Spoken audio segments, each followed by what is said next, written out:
할렐루야. 오늘은 이렇게 이 금요일 밤에 우리 수지산성교회 남녀교구 연합예배로 하나님께 드리게 되었습니다. 이제 한 해를 돌아보면서 우리 주님의 은혜에 감사하는 마음으로 이렇게 또 예배를 드리기 위해 나오신 우리 모든 남녀 성도 여러분들을 예수 그리스도의 이름으로 환영하고 축복합니다. 우리 그런 동일한 마음으로 한번 옆에 있는 분들과 반갑게 인사하겠습니다. 잘 오셨습니다. 환영하고 축복합니다.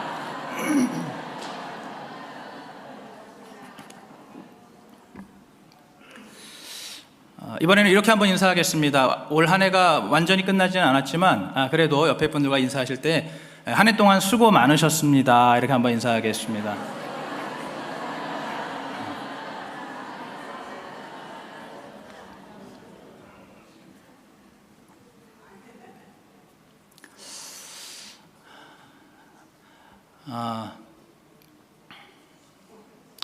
원래 우리 교회에서 이 남녀교구 연합예배 때는 교구별로 항상 출석을 불렀는데 이렇게 출석을 부르지 않음에도 불구하고 이 자리에 나오신 우리 성도님들이 정말로 믿음의 성도들이신 줄로 믿습니다. 우리 하나님께서 오늘 이렇게 무언가 강요에 의해서 예배를 드리는 것이 아니라 자원하는 마음, 감사하는 마음으로 우리에게 주신 자유의지를 따라서 이렇게 예배를 드리는 우리 모든 성도님들을 우리 하나님께서 기쁘게 받아주실 줄로 믿습니다. 지난 주일 오전에 제가 하나님은 유일무이한 창조주시고 심판주라고 말씀을 드렸습니다. 그 말은 우리 하나님께서 온 땅과 온 인류를 다스리시는 통치자라는 말씀이기도 합니다. 오늘 여러분들도 믿으십니까? 우리가 살아가는 이 세상을 보면은 몇몇 강대국들이나 또는 권력의 피라미드의 정점에 있는 대통령들이나 정치인들이나 또는 초인류 기업의 재벌들이 우리 인류의 역사를 좌지우지하는 것처럼 그렇게 보이지만, 그러나 그 뒤에서, 그 배후에서, 보이지 않는 그 세계에서 진정으로 우리 인류의 모든 역사를 주관하시는 분은 바로 우리 하나님과 또 그 아들 예수 그리스도이신 줄로 믿습니다. 오늘 그것을 믿음으로 고백하는 우리 성도들이 이 자리에 나와 주님을 예배하는 줄로 믿습니다. 우리 이 시간에 한번 시편 2편 1절부터 4절 말씀을 같이 한번 교독하도록 하겠습니다. 저부터 읽겠습니다. 어찌하여 열방이 분노하며 민족들이 허사를 경영하는고, 세상의 군왕들이 나서며 관원들이 서로 꾀하여 여호와와 그 기름 받은 자를 대적하며 우리가 그 맨 것을 끊고 그 결박을 벗어버리자 하도다. 하늘에 계신 자가 웃으심이여 주께서 저희를 비웃으시리로다. 아멘. 이 세상들의 군왕이 나서고 관원들이 서로 꾀하면서 여호와와 그 기름 부음 받은 자를 대적하자, 그 맨 것을 끊어버리자, 결박을 벗어버리자, 이렇게 자기들끼리 모여서 이 세상을 움직이는 것처럼 보이지만, 그러나 결국에는 하늘에 계신 하나님께서 그들을 보시면서 웃으시고 또 그들을 보시면서 비웃으신다고 말씀하셨습니다. 바로 오늘 우리가 읽은 본문이 그 하늘에 계시면서 열방과 민족을 비웃으시는 우리 하나님께서 이제 바벨론 제국을 심판하시는 그러한 심판의 메시지입니다. 큐티를 하신 분들은 이제 아시겠지만 그동안에 하나님께서 이 바벨론 제국을 크게 일으키셔서 그 바벨론을 심판의 막대기로 사용하셨습니다. 그래서 남유다를 비롯한 모든 그 근처에 있는 이방 족속들을 아주 철저하게 파괴하시고 진멸하셨습니다.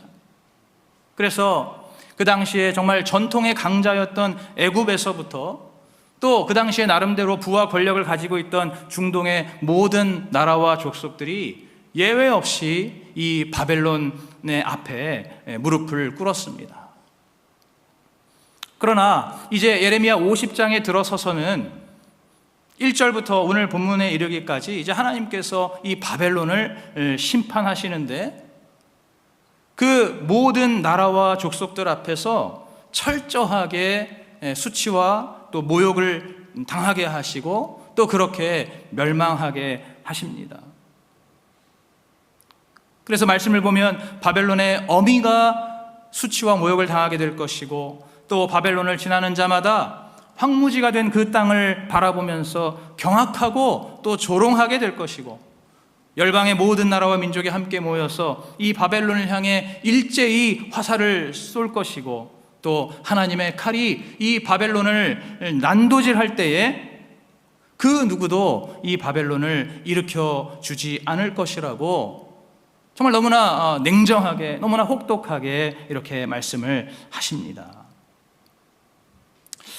제가 이 말씀을 읽고 또 묵상하면서 곰곰이 좀 생각을 해봤는데 바벨론 입장이라면 좀 억울하지 않을까 이런 생각이 들었습니다. 하나님께서 분명히 바벨론을 선택하셨잖아요. 바벨론을 심판의 도구로 선택하시고 또 하나님께서 높이 세우시고 또 하나님께서 사용하셨다는 거예요. 그래서 이 바벨론이 가는 곳마다 승승장구하게 하셨습니다.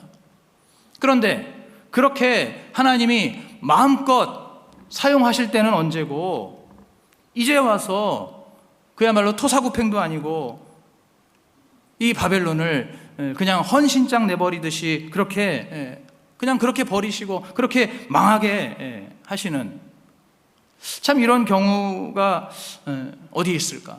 바벨론의 입장이라면 굉장히 좀 억울하지 않을까라는 생각을 해보았습니다.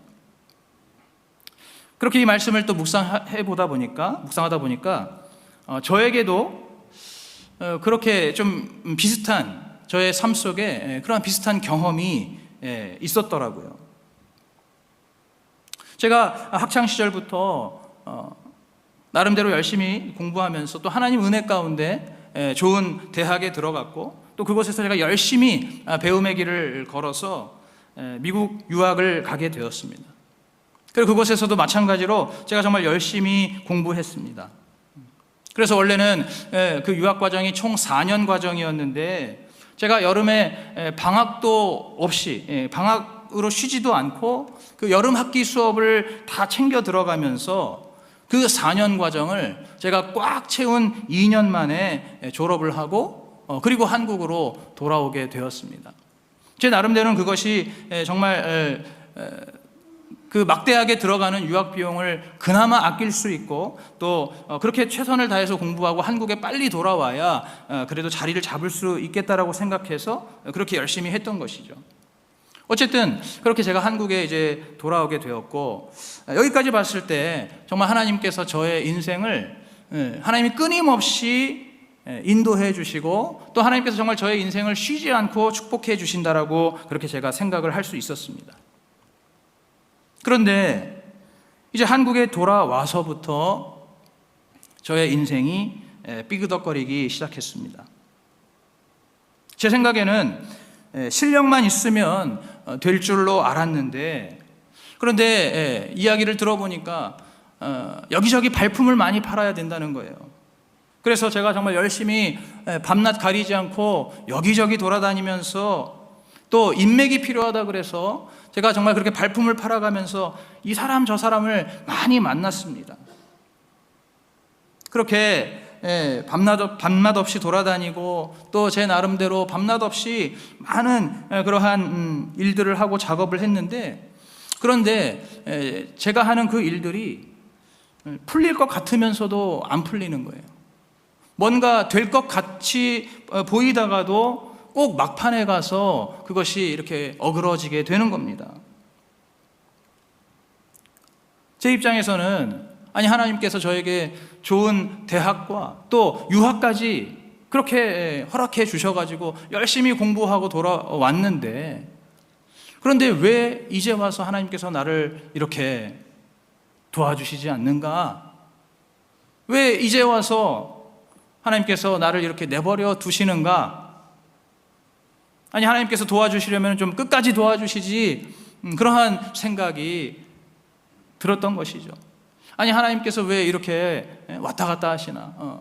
도와주실 때는 언제고 왜 이제 와서 나의 이 길을 이렇게 막히게 하시는가?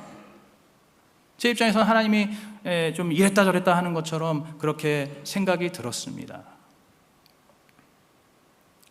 지금 돌이켜보면 사실은 하나님께서 나를 끝까지 도와주셔야 되고 나를 끝까지 책임져야 한다고 생각한 그 생각 자체가 교만이었던 것이죠. 아니, 제가 하나님 앞에 뭐 그렇게 무슨 보따리 맡긴 게 있어가지고, 하나님이 저한테 뭐 그렇게 빚진 게 있어가지고 하나님이 저를 그렇게 다 도와주셔야 됩니까? 하나님이 저를 어떻게 그렇게 다 책임지셔야 됩니까? 사실상 하나님께는 그러할 이유와 그러할 의무는 없으셨던 거예요. 우리 하나님은 지난주 제가 말씀드린 것처럼 당신의 뜻대로 행하시는 창조주이시고 심판주이시지 않습니까? 절대 주권의 하나님이시지 않습니까? 그 하나님 앞에 피조물인 제가 어찌 감히 그 하나님께 따질 수가 있겠습니까? 여러분, 그렇다고 해서 우리 하나님께서 우리의 생각처럼 정말로 그렇게 하나님이 변덕스럽게 이랬다 저랬다 하시는 게 결코 아닙니다. 언제는 하나님이 기분이 좋아서 바벨론을 들어 사용하셨다가 축복하시고 사용하셨다가 기분이 나빠지셔가지고 이 바벨론을 내팽개치시는 그러한 하나님이 아니라는 겁니다. 오늘 우리가 읽은 본문의 말씀처럼 바벨론이 이렇게 멸망을 당한 이유가 무엇입니까? 분명한 이유가 있지 않습니까? 그것은 바로 이 바벨론의 교만의 죄 때문에 이 바벨론이 하나님을 두려워하지 않고 자신들의 신 벨과 마르둑을 자신들의 최고의 신으로 섬기는 그러한 우상숭배와 교만의 죄가 있었기 때문에, 그 죄가 하늘을 찌를 정도로 높이 쌓였기 때문에 하나님이 그 죄를 따라 당신의 그 기준으로 바벨론을 심판하신 것입니다. 하나님은 결코 폭군처럼 자기 마음대로 그렇게 하시는 분이 아니십니다. 하나님은 그 누구도 차별하지 않으시고 오직 죄에 대해서는 공정하게 또 동일하게 심판하시는 분이십니다. 그래서 하나님을 공의의 하나님이라고 우리가 말하는 것입니다.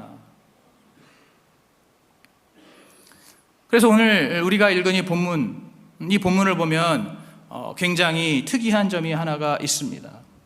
오늘 41절부터 46절까지 분명히 바벨론을 향한 심판의 메시지인데, 그런데 가만히 보면 이러한 하나님의 심판의 말씀이 남유다를 향해서 말씀하셨던 그 심판의 메시지와 동일하고, 또 하나님께서 에돔을 향해서 심판하신 그 메시지와 동일하다는 것을 알 수가 있습니다. 제가 이 시간에 한번 예레미야 6장 22절부터 24절 말씀을 제가 대표로 읽어드릴 텐데, 한번 여러분 오늘 본문의 41절부터 43절 말씀과 한번 비교해 보시기 바랍니다. 얼마나 비슷한지, 얼마나 유사한지 한번 비교해 보시기 바랍니다. 저는 예레미야 6장 22절부터 24절 남유다를 심판하시는 말씀을 제가 읽도록 하겠습니다. 여러분은 오늘 본문 41절부터 43절을 보시면 되겠습니다. 여호와께서 이같이 말씀하시되, 보라, 한 민족이 북방에서 오며 큰 나라가 땅끝에서부터 떨쳐 일어나나니 그들은 활과 창을 잡았고 잔인하여 자비가 없으며 그 목소리는 바다가 흉용함 같은 자라. 그들이 말을 타고 전사같이 다 항오를 벌이고 딸 시온 너를 치려 하느니라 하시도다. 우리가 그 소문을 들었으므로 손이 약하여졌고 고통이 우리를 잡았으므로 아픔이 해산하는 여인 같도다. 아멘. 41절부터 43절의 말씀과 너무나 동일한 말씀이죠. 또 이번에는 제가 예레미야 49장 19절부터 21절 말씀을 읽어드리겠습니다. 이 말씀은 하나님께서 에돔을 심판하실 때 하셨던 말씀인데, 오늘 44절부터 본문의 44절부터 46절 말씀과 너무나 동일하다는 것을 알 수가 있습니다. 제가 19절부터 읽겠습니다. 보라, 사자가 요단의 수풀에서 올라오는 것 같이 그가 와서 견고한 처소를 칠 것이라. 내가 즉시 그들을 거기서 쫓아내고 택한 자를 내가 그 위에 세우리니 나와 같은 자 누구며 나로 더불어 다툴 자 누구며 내 앞에 설 목자가 누구뇨. 그런즉 에돔에 대한 나 여호와의 도모와 대만 거민에 대하여 경영한 나 여호와의 뜻을 들으라. 양떼의 어린 것들을 그들이 반드시 끌어가고 그 처소로 황무케 하리니 그 넘어지는 소리에 땅이 진동하며 그 부르짖는 소리는 홍해에 들리리라. 아멘. 여러분 확인하셨습니까? 너무나 동일하다는 거 확인하셨습니까? 그럼 좀 놀라는 척이라도 하셔야죠. 마치 다 알고 있었다는 그런 표정으로 이렇게 앉아 계시는데 제가 설교하기가 싫어지네요. 우리가 지금 확인한 것처럼 분명히 하나님이 지금 이 오늘 본문 41절부터 46절은 바벨론을 향한 심판의 메시지인데, 놀랍게도 그 이전에 남유다를 심판하셨던 그 메시지와 정확하게 동일하고, 또 그 다음에 에돔을 심판하셨던 그 메시지와 정확하게 동일하다는 것을 우리가 확인할 수가 있는 것입니다. 여러분, 이것이 나타내는 바가 무엇입니까? 제가 아까도 말씀드렸지만 우리 하나님은 누구도 차별하지 않으십니다. 심지어 예수 믿는 자와 예수 믿지 않는 자라 할지라도 차별하지 않으시고, 오직 죄에 대해서 우리 하나님은 공의롭게 공정하게 심판하시는 우리 하나님이신 것입니다. 그래서 남유다가 그랬듯이, 또 에돔이 그랬듯이, 이 바벨론도 하나님이 변덕이 죽을 듯해서 언제는 도와줬다가 언제는 망하게 하는 그런 것이 아니라, 오늘 바벨론도 철저하게 자기 자신들의 죄로 인해서 이렇게 하나님의 심판을 받게 된 것입니다. 오늘 우리의 삶 속에도 이 말씀을 우리가 엄중하게 적용할 수가 있는 것입니다. 오늘 저도 마찬가지입니다. 저도 하나님께서 구원하시고 하나님께서 사랑하시는 그러한 당신의 아들이지만, 그러나 하나님께서 보실 때에 저의 죄악에 대해서는 우리 하나님께서 그냥 지나치실 수가 없는 것입니다. 아무리 사랑하는 아들이라 할지라도, 아무리 하나님이 구원하신 당신의 자녀라 할지라도 그의 죄악에 대해서 우리 하나님은 절대로 그냥 지나치시지 않는다는 것을 믿으시기 바랍니다. 오늘 여러분들도 마찬가지라는 거예요. 제가 결혼을 하고 나서 그리고 유학을 갔습니다. 그때부터 제 안에, 제 속에 있던 교만의 죄와 제 속에 있었던 분노의 죄, 제 안에 그런 것들이 오래전부터 자리 잡고 있었던 것이죠. 그것이 결혼을 하고 가정을 꾸리면서 그 속에서 이제 그 가정에서 많은 죄의 열매로 제 삶 속에서 불거져 나오게 되었습니다. 그래서 유학하는 그 시절 속에서 제가 나름대로 공부는 열심히 했지만, 성실하게 했지만, 그러나 반면에 저와 제 아내의 관계는 그렇게 좋지를 못했습니다. 물론 서로 간에 노력을 했지만 너무너무 힘든 그러한 나날들을 보냈습니다. 그것이 바로 저의 죄였던 것이죠. 하나님께서 저에게 드러나게 하시고 나타나게 하신 바로 저의 죄성이었습니다.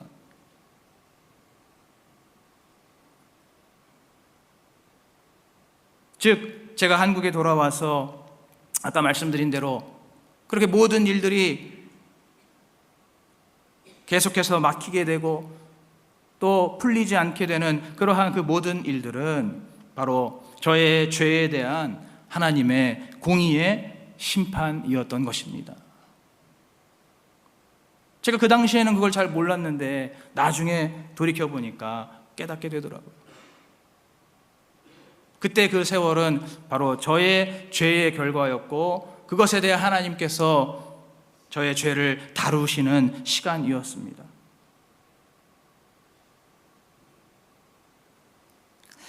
그렇게 제 인생 속에 저의 그 나름의 그러한 고난과 또 제 인생의 그 암흑기 속에서 하나님께서 저의 그러한 죄들을 이제 깨닫게 하시고 인정하게 하시고 또 그것을 회개하게 하시고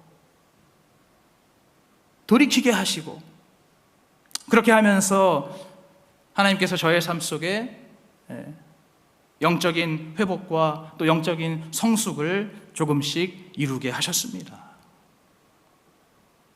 이것이 바로 저에게 임한 우리 하나님의 긍휼이었습니다.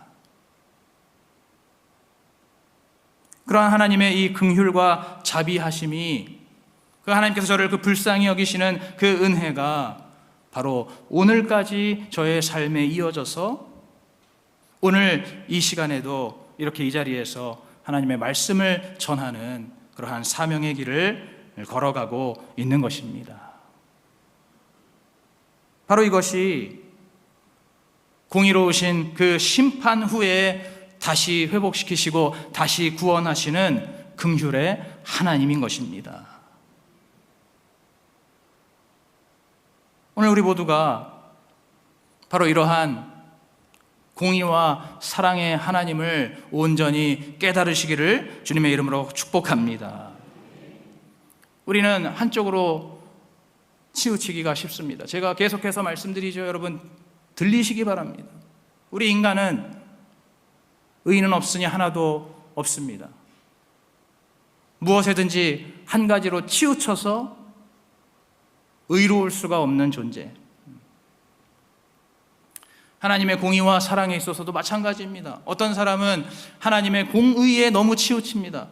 그래서 아예 하나님께 가까이 나아갈 생각조차 하지를 못해요. 그저 두렵고 무서운 하나님, 나한테 벌 주시고 나한테 뭐 시키시기만 하는 그런 하나님, 엄한 하나님, 굳은 하나님, 마치 1달란트 받은 악한 종처럼 자기 주인을 굳은 사람으로만 생각하는 것처럼 그렇게 공의의 하나님에만 치우치는 그러한 사람들도 있고, 또 어떤 사람은 사랑의 하나님에만 너무 치우치는 분도 있어요. 지난주에 설교했던 것처럼 하나님을 향한 경외가 없습니다. 하나님이 자기 친구보다 못한 존재처럼, 때로는 귀찮은 손님 맞이하는 것처럼 그렇게 하나님을 소홀히 여기고, 그것이 바로 그 사랑의 하나님에만 너무 치우친 것이죠.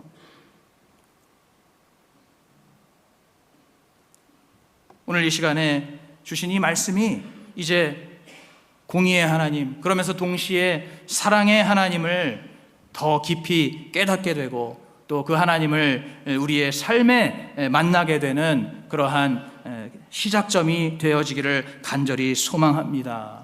여러분, 그것을 이루게 하시는 것이 무엇입니까? 바로 하나님의 말씀이고 또 오늘 우리에게 허락하신 이 공동체인 줄로 믿습니다.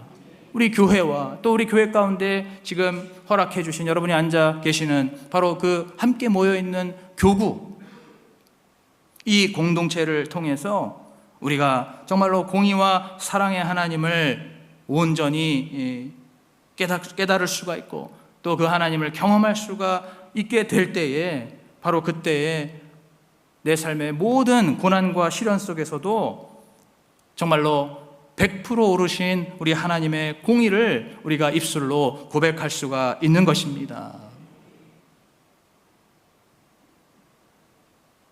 그러한 하나님의 공의의 그 하나님 앞에 우리가 정말로 두렵고 떨리고 겸손한 마음으로 주님께서 우리에게 주신 모든 삶의 사건과 모든 상황들을 믿음으로 잘 감수하시면서, 그러면서 주님 앞에 언제나 나를 불쌍히 여겨달라고, 나에게 긍휼을 베풀어 달라고 그렇게 기도하며 나아갈 때에 그러한 긍휼의 은혜를 풍성하게 베푸시는 우리 하나님, 그 하나님과 이제 남은 올 한 해도 끝까지 온전히 동행하시면서 주님과 함께 달려갈 길을 다 달려가시고, 그리하여서 더욱더 성숙하고 더욱더 성장하고 더욱더 깊어지는 그러한 믿음으로 우리 주님과 동행하는 저와 여러분 되시기를 예수 그리스도 이름으로 축복합니다.